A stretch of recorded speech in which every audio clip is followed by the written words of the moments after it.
Mary మాత కడుపున యేసు ప్రభువు జన్మించిన పవిత్రమైన రోజు, మనకందరికీ పండుగ రోజు. బయట కూడా డెమాన్స్ట్రేషన్ చేసి చూపించారు. అంటే మళ్ళీ ఒకసారి మనందరికీ రిమైండ్ చేయడం, ఏ విధంగా ఒక త్యాగశీలి ఈ భూమి మీదకి వచ్చాడో, యేసు ప్రభు ఏ విధంగా ఈ భూమి మీదకి వచ్చాడో అవన్నీ మళ్ళీ నెమరు వేసుకునే సమయం ఇది.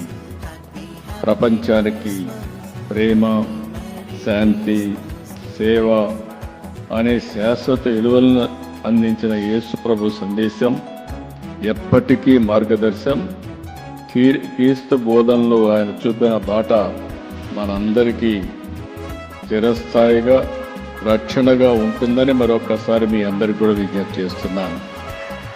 పశువుల పాకలో పుట్టి కాపరిగా పెరిగిన ప్రజారక్షకుడు యేసు నమ్మిన సిద్ధాంతం కోసం బలిదానానికి సైతం ఎనుకాడని క్రీస్తు గొప్పతనం ప్రతి ఒక్కరూ స్ఫూర్తిని పొందాల్సిన అవసరం ఉంది.